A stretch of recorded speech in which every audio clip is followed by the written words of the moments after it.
Hi and welcome to WQLN Homeroom. I'm Miss Sarah and I am so excited to be here with you today. Can I tell you a real quick secret before we get started?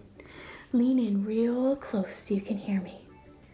The reason that I love being a teacher is because not only do I get to teach you new things, but you all get to be teachers too. Can you believe that? I get to teach you new things and you teach me new things every single day, and that's why I love being a teacher. This week we've been talking all about rhyming words, and I love rhyming words. Rhyming words are words that sound the same at the end, like hat and cat. At the end of both of those words you hear the sound at. Hat, at, and cat, at. They sound the same at the end. Rhyming words can be fun and silly, and there's lots of games and things that you can do to learn and practice rhyming words. Today, we're going to take some time and we're going to read a story all about some dust bunnies. Do you know what a dust bunny is? I'll give you a second to think. That's right, a dust bunny is that big pile of dust or gunk that goes under your couch, or you find it in the corner of your floors and it needs swept up with something so you can make it clean. What are some things that you know that we might need to help clean dust bunnies? Can you think of a thing or two? That's right, maybe you said a broom or a vacuum or a rag. Those are all great things to use to help clean up dust bunnies. So we're going to read a story today about some rhyming dust bunnies to help us learn and practice and listen to some rhyming words. So I'm going to go and get my story and I'll meet you right back here. Okay, so I found my book, and this one, like I said, is all about some rhyming dust bunnies. Now, these dust bunnies like to get in a little bit of trouble in this story. What kind of trouble do you think that dust bunnies could get into? Well, we're going to read and we're going to find out. So this is called Rhyming Dust Bunnies by Jan Thomas. These guys are the dust bunnies. We have this dust bunny that's what color?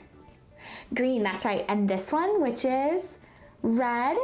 And this one that is purple. And this one, which is my favorite color, blue. You got it. So this is Rhyming Dust Bunnies. Hello, we are Ed, Ned, Ted, and Bob. We rhyme all the time. Hey, what rhymes with car? Can you think of a word that maybe rhymes with car? Remember, it has to sound the same at the end. Let's see what these dust bunnies have to say. Far, jar, tar, look!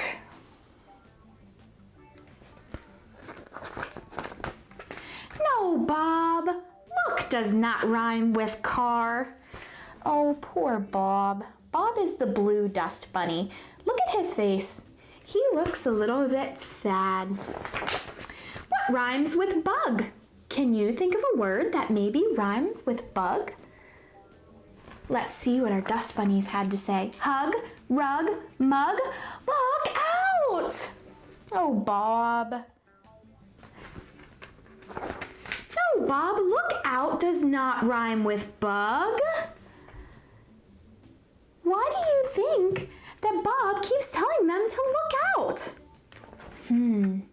What rhymes with dog?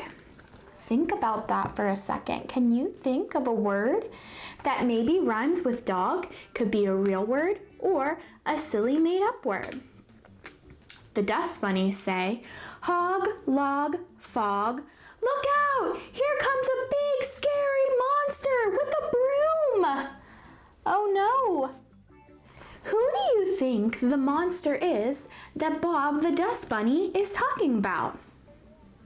Who cleans dust bunnies? Is it elephants? No. Is it goldfish? No. Who cleans the dust bunnies? Who cleans the house and makes it nice and shiny? That's right, the people, the families that live there. Bob, no! Look out, here comes a big scary monster with a broom. Does not rhyme with anything, really.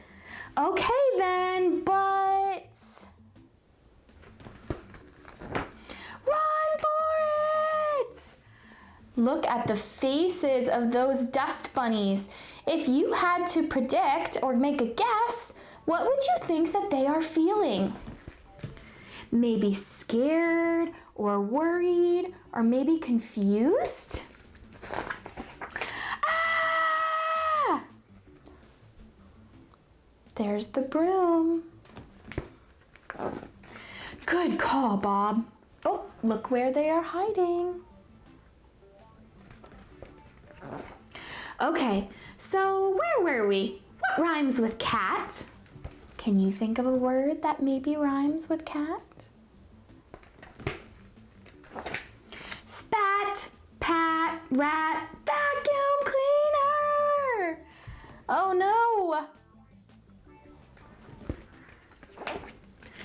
Phew. Oh, look at that picture. What happened to those dust bunnies? That's right, they got sucked up into the vacuum. Bob, what rhymes with how do we get out of here? Oh no, they got sucked up and all cleaned up into the vacuum cleaner, and here they are. Help, they say. Those silly dust bunnies. Lots of those dust bunnies knew lots of rhyming words, and I sound like you knew a lot of rhyming words too. Except for Bob, he was too busy paying attention to the things around him to be able to think about those rhyming words.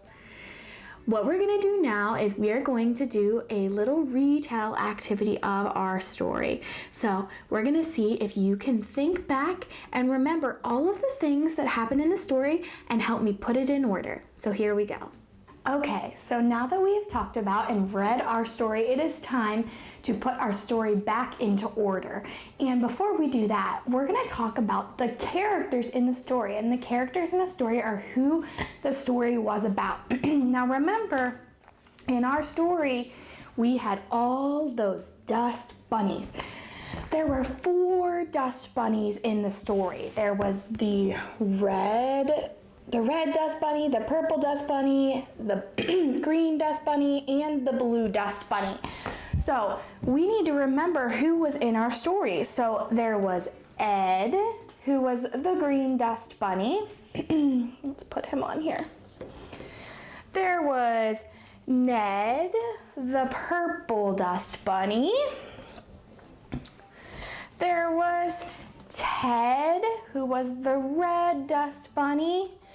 And last but not least, Bob, who was the dust bunny that did not rhyme with the rest of our dust bunnies, but we'll stick him on there. So Ed, Ned, Ted, and Bob. Now in the story, there were 2 things that happened. The dust bunnies were trying to get away from what 2 things? Do you remember what Bob told them to look out for?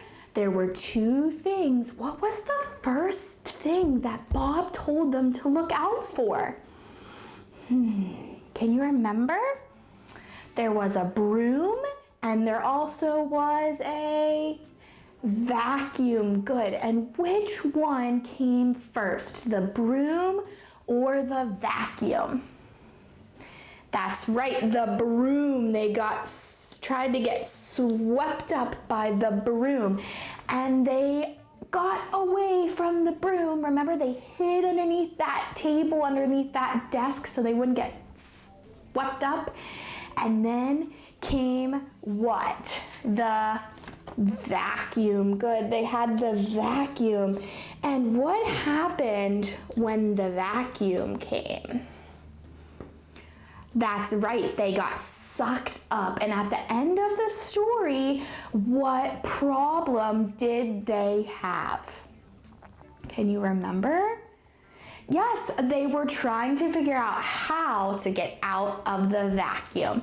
Very, very nice job. Now remember, in our story, it was all about the rhyming words that the dust bunnies shared with us. And we talked about that rhyming words are words that sound the same at the end. So what we're going to do now is we are going to play a little game. And I have some pictures here of some words, and I'm going to show you 3 pictures. And you have to decide which one does not rhyme. Do you think you can do it? I bet you can. So we're going to start out with 3 pictures, and I'm going to show them to you.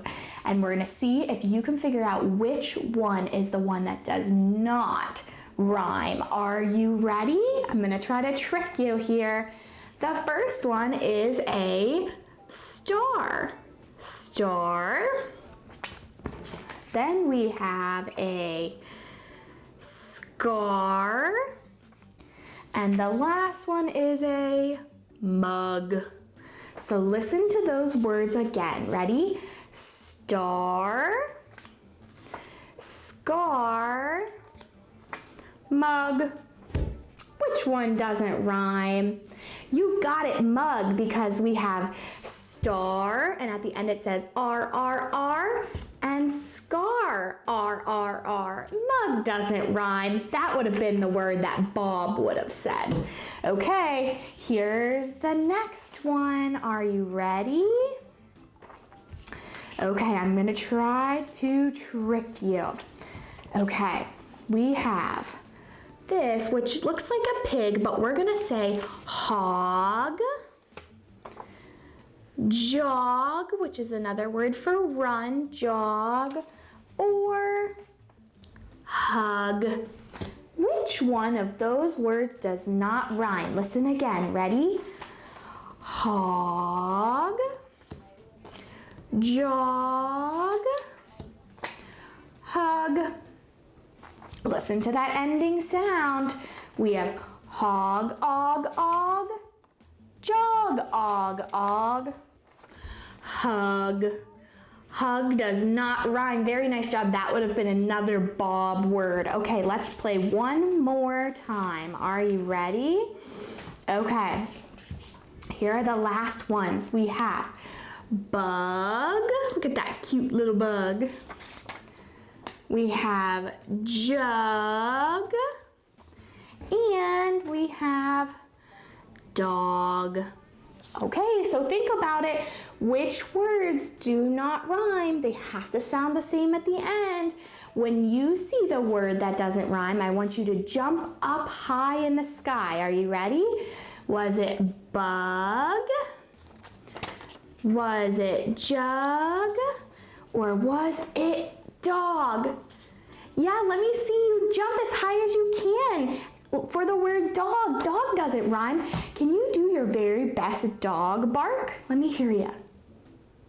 Oh, very nice job. Very nice. Okay, so now that we have reviewed the story and we've talked a little bit about some rhyming words, in the book, there were all those dust bunnies that had to get swept up. And today I told you we were going to talk about being a responsible person and how you can help around the house. So I'm going to show you some of the ways that you can help whoever you live with, mom, dad, grandma, grandpa, whoever it is, and be helpful at home. There are lots and lots of different ways. Can you think of a way that you could be helpful at home? I'll give you a second to think. We talked about some ways earlier. Here's a way that you could be helpful. Maybe you could clean the dishes if there's dirty dishes in the sink. Or maybe you could vacuum the floor like in our story there was a vacuum. Or you could sweep the floor like in our story. There are so many ways that you can be helpful. So let's go see some of the ways that I'm being helpful today at my house.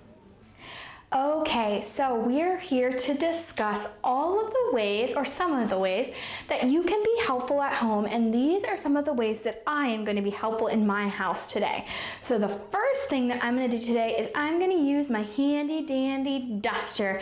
Now this is perfect to get all of those dust bunnies swept up and off of the floor. So I can take this, I can dust on the table, I can dust the walls, I can dust all kinds of things with this duster.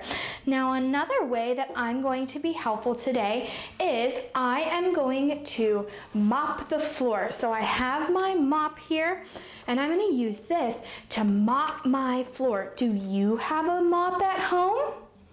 If you don't have a mop, maybe you have a broom, like the broom that was in our story. That's another great way that you can get the floors nice and clean. Now, the next thing that I'm going to do after I dust and I mop, I'm going to do my favorite thing, which is to vacuum, just like in our story. So I'm going to use my vacuum and I'm going to run it across the floor, back and forth, and get my carpet and all of my floors nice and clean. So here's my vacuum right here, and I'm going to run it across the floor. Now remember, if you're using the vacuum, you need to make sure that you have asked an adult. Even though we want to be helpful, we have to make sure that we have adult permission to use the vacuum because it has to be plugged into the wall. Another great way that you could be helpful at home is to help with the dishes. And I love cleaning the dishes. So let's go see while I wash my dishes and let's learn a fun thing that we can do while we clean them. So another great way that you can be helpful is by washing the dishes. And washing the dishes can be so much fun because we can practice so many different types of learning.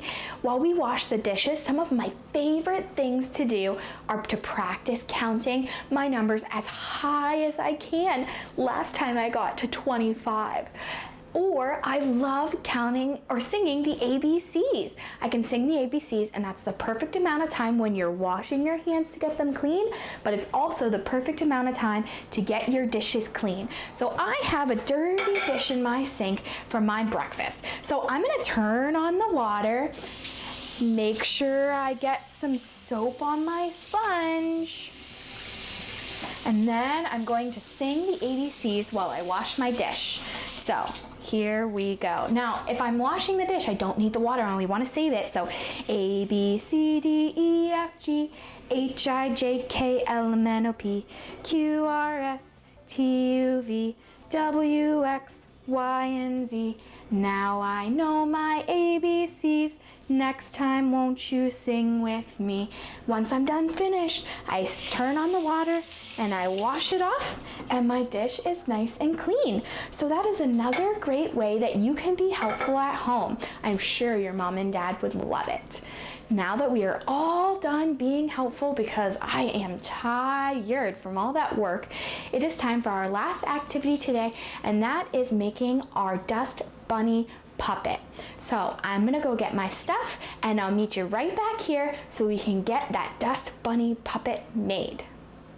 Okay, so it is finally time for the best part of the day, which is the craft. And just like in our story, I said we are going to be making a dust bunny puppet. Now for this craft today, you're gonna need a few items that I bet you have around your house. So here are the ones that you will need. You will need a pair of scissors. You will need some tape or glue, a marker. It could be any color marker you want. A sponge, so ask mom, dad, grandma, whoever you're with. Maybe you can find a leftover sponge under your kitchen sink. A puff ball. If you don't have a puff ball, that's okay. You can just use a piece of colored paper and a piece of white paper. So here is what we're going to do. The first thing is we're going to use our sponge to make the body of our dust bunny. So this is the body, and I'm going to take my scissors and I'm going to cut some slices on the top to make the hair for my dust bunny. So now he's got some crazy wild hair. So I have my dust bunny, and I'm gonna rip a couple pieces off so you can really see his hair here. But you don't have to do that if you don't want to. So I'm gonna rip a few pieces off. So now he's got, kind of looks like a crown head. So there is the hair of my dust bunny. The next thing you're going to do is on your white piece of paper, you're gonna wanna draw 2 circles. These are gonna be for the eyes. So I drew 2 circles and I'm gonna cut those circles out real quick here. And we're gonna take these circles and we're gonna glue them on to the body of our dust bunny, because what dust bunny doesn't have eyes? Of course we need to have eyes on our dust bunny. After you have your circles cut out, you're going to use your marker to draw the eyeball part on your eyes. So you should have 2 eyeballs for your dust bunny. And the puff ball is going to be the nose of our dust bunny. Now, if you don't have a puff ball, that's okay. You could just use a colored piece of paper and draw a circle and cut that out and glue that on. Or you could use other things that maybe you have at your house. Maybe you have a tissue. You could use a tissue and roll it up in a ball and glue that on, or a napkin. There's lots of things that you could do. So once you have your sponge cut out and you have your nose and your 2 eyes, you're gonna glue it or tape it all together. And when it's all finished, you're going to have something that looks like this. Now, this is the dust bunny from our story, and you can use this as a little puppet. So if I was rereading my story, I could use my dust bunny to help me retell the story. I hope that you had fun making that craft today. I sure did. I'm so glad that we got to spend all of our time together today, getting to talk about rhyming words and getting to put our story in order and learning about ways that you can be a helpful kid at home with cleaning and doing the dishes and vacuuming, all those really fun things that you can help out an adult with at home that make you just a little bit extra special. I cannot wait until next week when we get to learn and talk about something new. But until then, our time is up. So I hope that you will come back and join us next time to learn something new. But until then, I want you to keep reading, keep learning, and keep watching WQLN, where learning is brought to life. I'll see you next time.